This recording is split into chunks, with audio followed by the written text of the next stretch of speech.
Welcome to our Curious Amalgam, the weekly podcast brought to you by the Antitrust Law section of the American Bar Association. Our Curious Amalgam explores the fascinating and increasingly overlapping world of competition, consumer protection, data protection, and privacy law. Each week, we bring you leading global experts on the most compelling issues of the day. Enjoy the show. Hello, and welcome to Our Curious Amalgam, the podcast from the American Bar Association Antitrust Law section. My name is Christina, and today's topic is it time to rethink Section 230? The debate over the liability exemption for internet platforms. Section 230 of the 1996 Federal Communications Decency Act immunizes online platforms from civil liability based on third-party content and for the removal of content in certain circumstances. 25 years later, some of us are asking whether this immunity goes too far in insulating and protecting the behemoth internet companies. In today's episode, we explore the ongoing debate around Section 230. Joining me today is my co-host, Alicia Downey. Hi, Alicia. Hi, Christina. So what are we talking about today? Well, as you mentioned, there's a federal statute that's making headlines these days. In fact, in June 2020, the Department of Justice issued a report entitled Section 230, Nurturing Innovation or Fostering Unaccountability, which proposed several reforms, including legislative amendments, to address the perceived problems with Section 230's immunity. In recent months, multiple bills have been introduced that would rewrite Section 230, and congressional hearings featuring testimony by the CEOs of Facebook, Google, and Twitter have made headlines. So this has certainly been an area where there's been ongoing debate and controversy. Who do we have with us today to further educate us on this topic? Well, we're lucky to have with us Todd Cohen.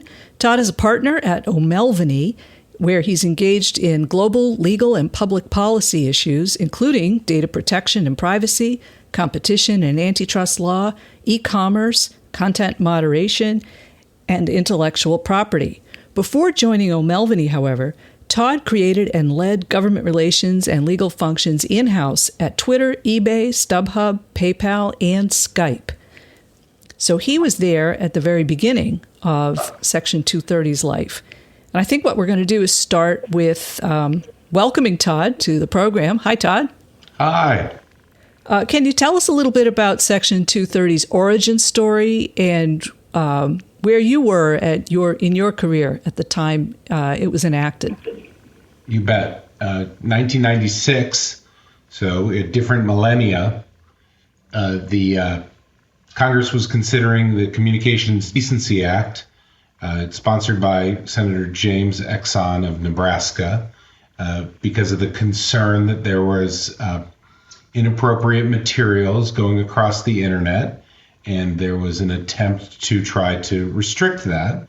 In the middle of that debate, there was a discussion around how to provide liability exemptions for internet companies that wanted to be able to restrict harmful materials from going across on the internet.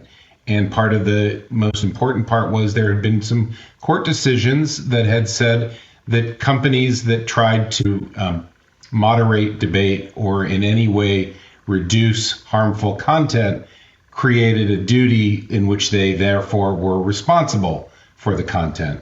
So Congress, through the Communications Decency Act, led by Senator Ron Wyden and Congressman Chris Katz, both were congressmen at the time, introduced a provision that's become Section 230 to provide liability exemptions for internet content providers to stop, who wish to stop harmful materials going across their platforms. And where were you? Were you in-house at the time? No, I was with a law firm at the time and was working on internet issues at that time on behalf of a group of different clients, and was involved in how were they growing and how they were able to, it was called a World Wide Web because it was worldwide, and the issues around content moderation were alive then as they are alive now. And I was involved in helping represent a variety of different clients both to allow distribution of their goods and services across the internet, as well as opening markets and ultimately to help them to be able to share third-party content. Now, the subject of a lot of the hearings that have happened, and certainly a subject in the DOJ's report, also concerns the relationship between Section 230's liability provisions and antitrust. And can you explain a little bit about what that connection is all about? Yeah, it's not a formal connection. There's no direct linkage between Section 230 and antitrust laws or competition laws, but the effect has been, in many ways, the claim is to insulate large platforms so that they can have no obligation to stop harmful material, no obligation to, and therefore are able to freely distribute and grow without the obligations that a traditional publisher would have. And therefore, the claim is that they have grown so large that they have benefited, and it's time for them to stop the beneficial treatment that Section 230 has provided them. So there are a lot of, I think, knock-on effects of Section 230, antitrust concerns being one of them. I feel like the debate around Section 230 sometimes gets a little confused, and it would be helpful to understand what people think the issue is with 230, or more appropriately, what are the categories of concerns around Section 230, and how that drives the different reform efforts being made. There's a few different effects that occur because of Section 230. First off, Section 230 is used as a placeholder for lots of other provisions in both federal law and globally for content moderation requirements and limitations and exemptions. So 230 is shorthand, I think, for a lot of content moderation laws that have been adopted, as well as content moderation exemptions that have been adopted. So that's the first important area, is that 230 is only U.S. Civil claims that are not copyright, that are not sex trafficking, because there was an amendment to Section 230 to allow for higher increased obligations for people who may be involved, not deliberately, but are engaged in sex trafficking. And then there's a variety of other ways in which laws are not applicable to Section 230 in categories of different types of speech and materials. The important part, I think, that really matters, though, is that 230, even though it's thought of mostly in the traditional speech, third-party placement of speech, it's much broader than that. It applies to all internet content providers.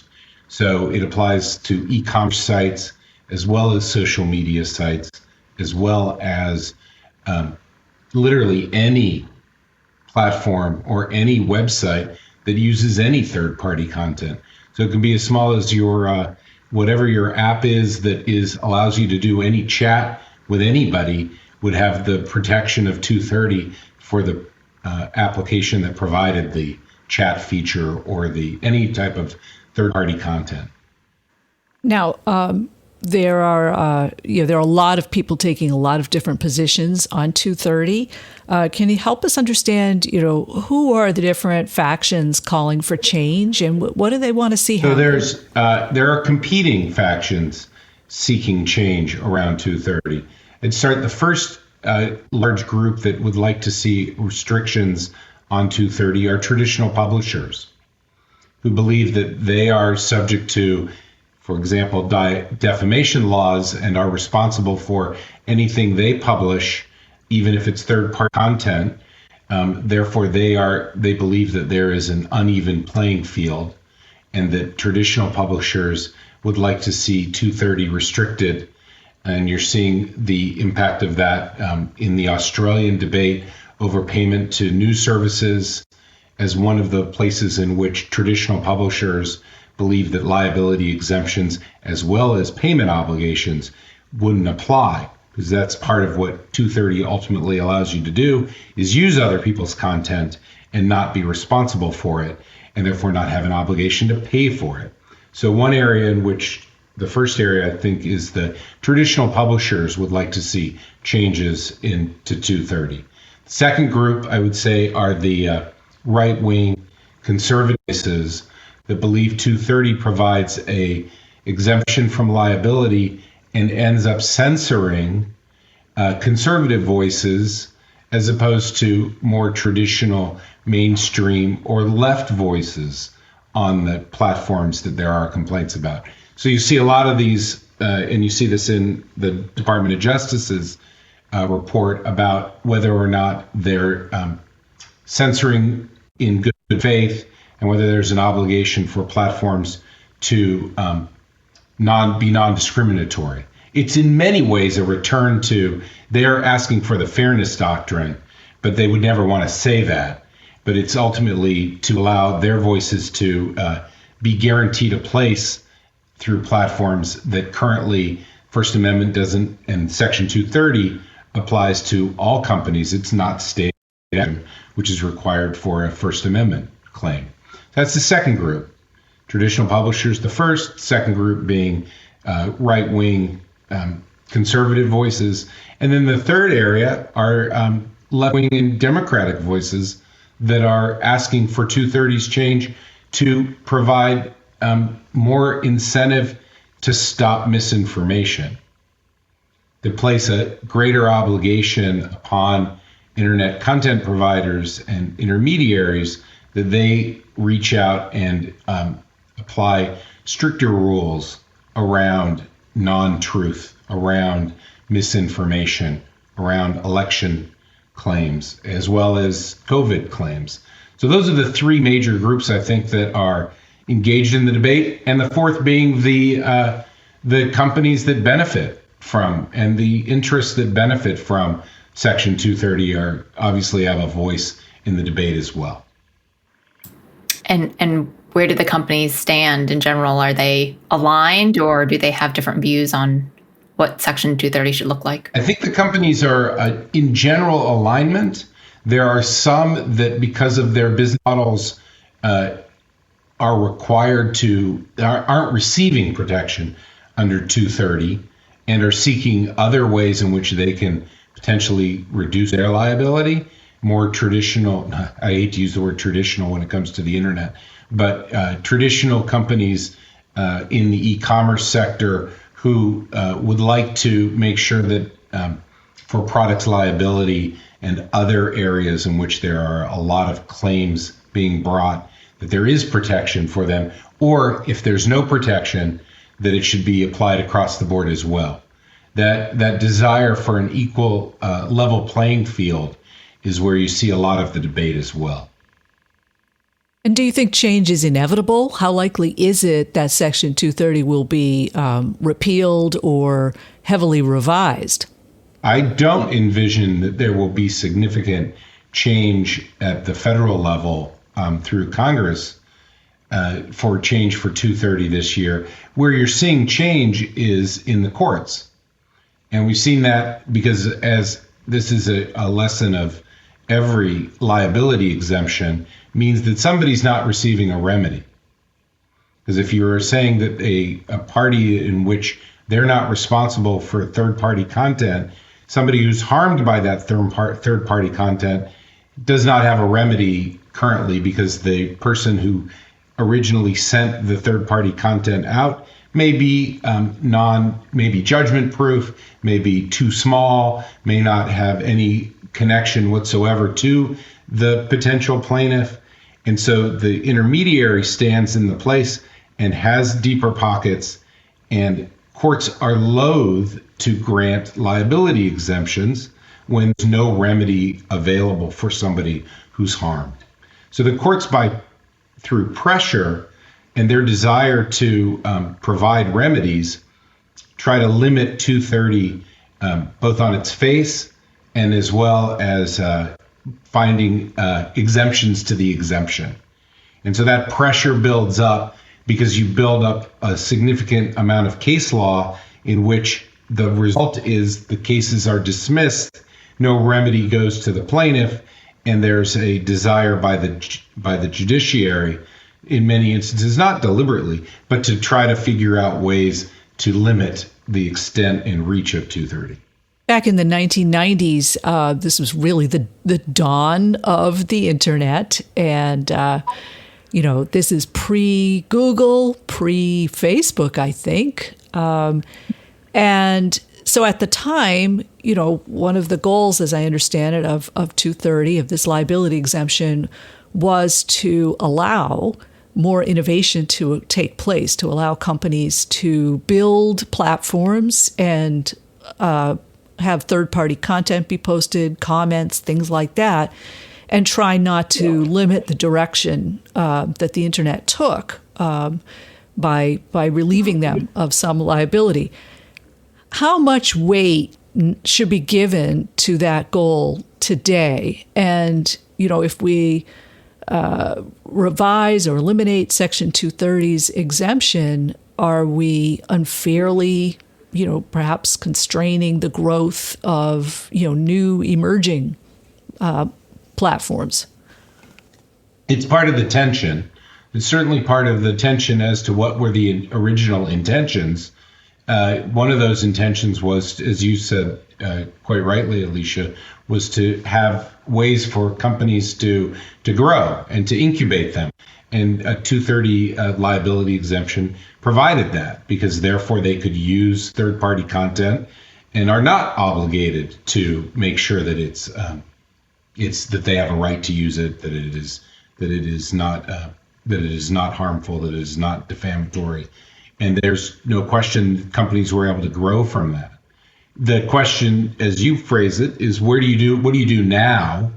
Should you maintain those protections that are, as we discussed, many people feel are unfair, are limit remedies, increase the amount of harmful material transmitted across the internet?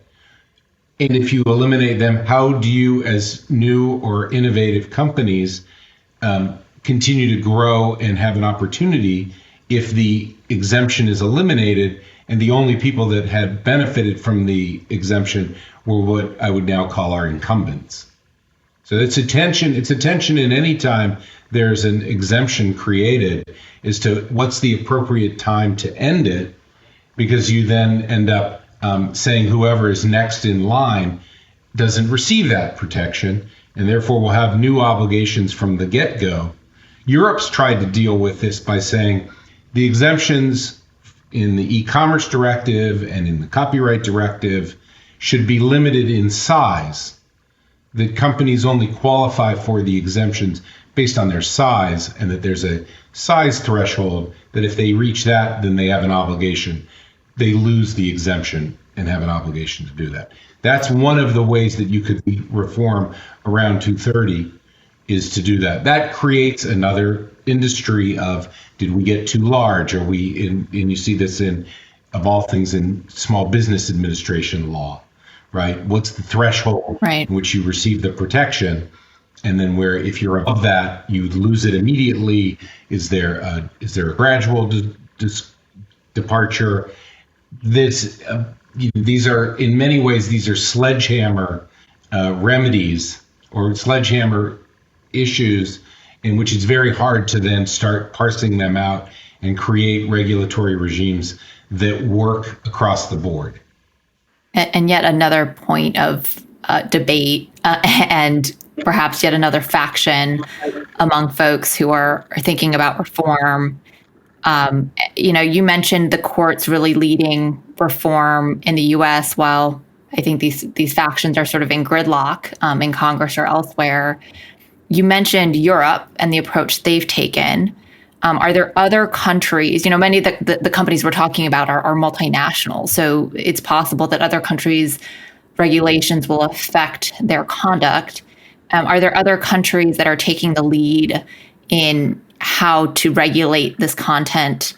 Who are they and what are they doing? Every country does have a form of Section 230 protection, and every country has lines that are drawn as to whether or not they want content going across in their borders.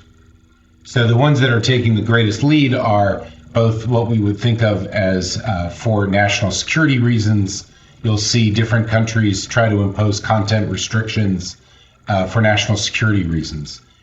Universally, there is a desire to prohibit and stop child pornography as a category of content in which every country works to have it eliminated on the platform, on their platforms or their accessibility to those materials. Terrorist content is something in which many, many countries work to have it restricted and stopped across their borders.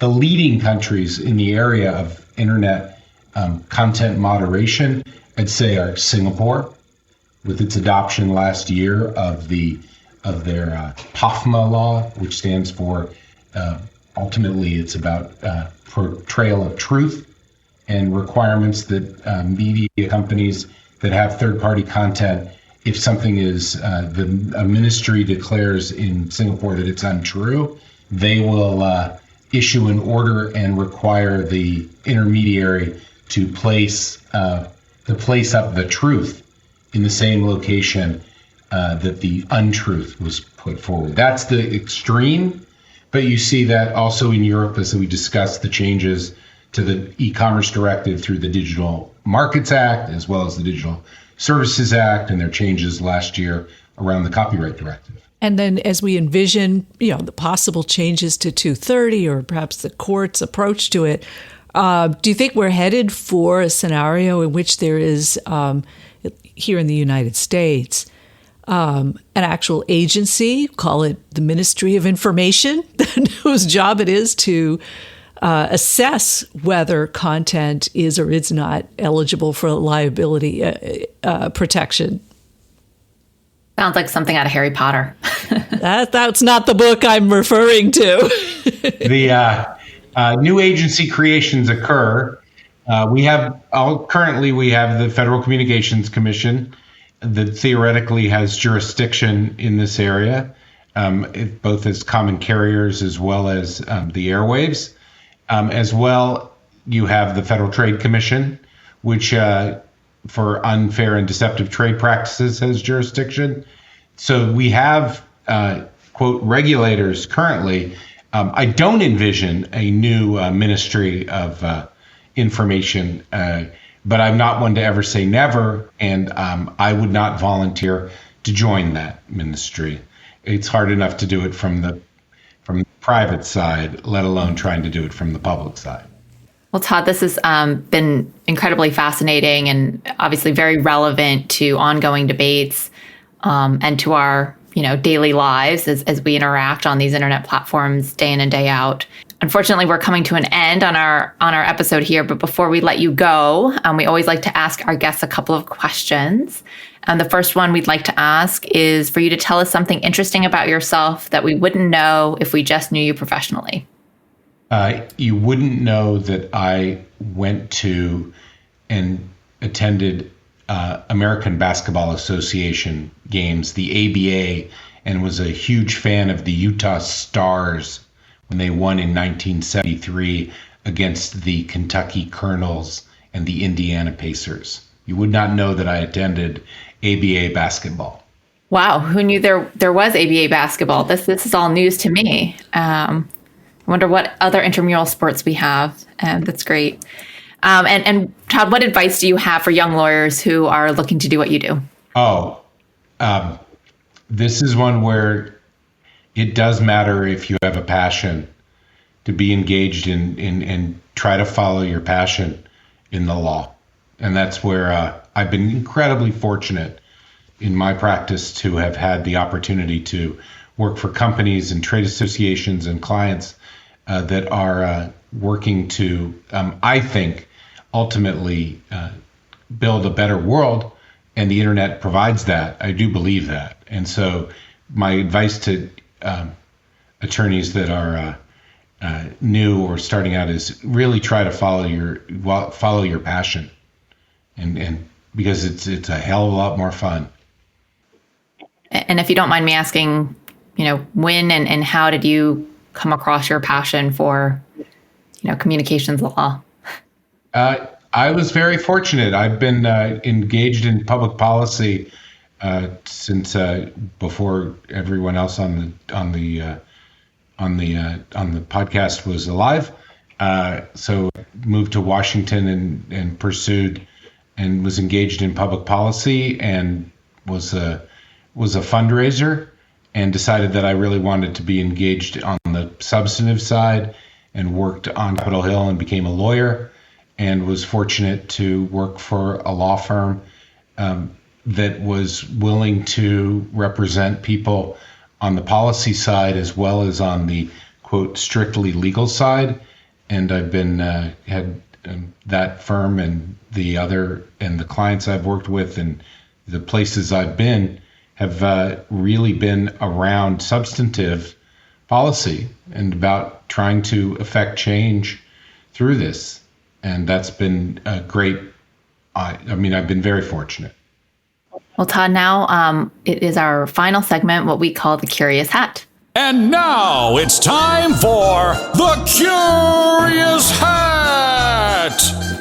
So in normal circumstances, Todd, I'd actually have a hat and we would be in the studio and you would draw a number out. But obviously everything's virtual now. So if you could pick a number 1 through 25. 19. 19. What is your favorite type of food cuisine? Ooh. I enjoy food a lot and always enjoyed food. And my favorite cuisine, I would say, a little off the board, I find Turkish cuisine is my choice of the day. Do you have any recommendations for top Turkish restaurant in any city? Travel to Istanbul. Go to the fish there of the Bosphorus is unbelievable. And also, I would say Bulgarian feta cheese as well as Bulgarian tomatoes are incredible. Well, I will have to travel to Istanbul. I will have to try both of those things. So Todd, thank you again for your time today. And to our listenership, thanks for listening to this episode of Our Curious Amalgam. Thank you for listening to this week's episode of Our Curious Amalgam, a competition, consumer protection, data protection, and privacy law podcast. It is produced and shared around the globe by ABA's Antitrust Law Section. The opinions expressed by the participants in this podcast are their own and do not necessarily represent their employer or other organizations. If you like what you heard or would like to become a member of the American Bar Association, please check out what the Antitrust section has to offer at ambar.org/antitrust. You can learn more about our podcast at ourcuriousamalgam.com. If you have comments, suggestions, or podcast ideas, please reach out to us at podcast@ourcuriousamalgam.com. Until next time, thank you for listening.